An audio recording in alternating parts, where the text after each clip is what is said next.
Tu as un citronnier chez toi. Aujourd'hui, je vais te montrer comment le tailler facilement. Qu'il soit comme ça, complètement gelé de cet hiver ou bien qu'il soit très beau avec des feuilles, je vais t'expliquer les 3 étapes essentielles pour tailler un citronnier. La première, on va raccourcir d'environ 1/3 le citronnier. Ensuite, on aère à l'intérieur, on enlève tout ce qui est bois mort, on aère les branches qui se croisent pour laisser passer un maximum de luminosité. Et en 3, on va reformer le citronnier. Tu vois ici, c'est en forme de cône, en forme de vase. Donc, on va le rééquilibrer pour qu'il ait une belle forme. Tu vois ici, c'est un citronnier qui a bien gelé cet hiver malgré la protection. Les extrémités, comme tu vois ici, ont bien gelé.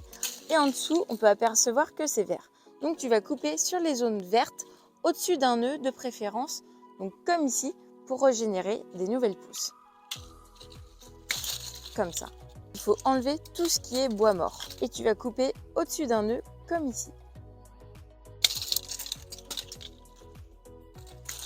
Comme ça. Attention, un citronnier n'aime pas une taille sévère, c'est-à-dire que tu vas enlever maximum 20% de la plante. Tout ce qui est marron, il va falloir l'extraire. Tu vas couper uniquement sur du bois vert au-dessus d'un nœud pour favoriser la régénération d'une nouvelle pousse. La tige a bien gelé, là la partie est bien verte. Tu vas couper au-dessus d'un nœud, comme ici.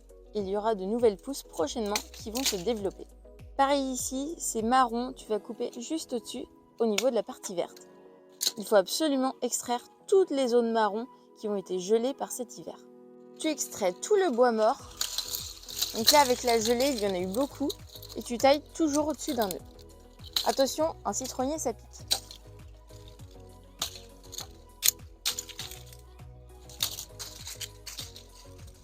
La taille d'un citronnier se fait au mois d'avril, de préférence avant le départ des nouvelles pousses. Et tu vois, si tu as un citronnier qui est bien gelé comme ici, n'hésite pas à couper toute la partie qui est complètement grillée par le gel et tu vas laisser les branches à l'intérieur. Normalement, il faut bien aérer, mais il vaut mieux laisser un petit peu plus de branches pour que ça redémarre plus facilement et que ça soit beaucoup plus touffu vu qu'il a perdu toutes ses feuilles.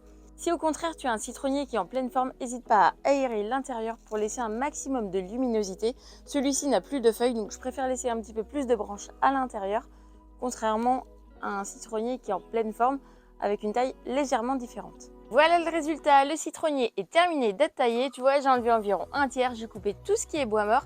Si jamais tu as un citronnier qui est en pleine forme, normalement tu auras des feuilles.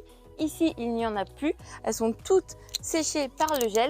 Mais ne t'inquiète pas, si tu coupes uniquement le bois mort au-dessus d'un nœud et que tu apportes de l'engrais et que tu arroses, et si tu peux, tu changes le pot s'il est trop petit dans son pot, tu verras, il va faire de nouvelles pousses avec le printemps et il va repartir gentiment. Ne t'inquiète surtout pas, il est encore en bonne santé. Du moment que tu as du bois vert, ne t'inquiète pas, ça va vite redémarrer. Si tu veux plus de conseils jardin sur le citronnier, n'hésite pas à mettre un commentaire. Salut!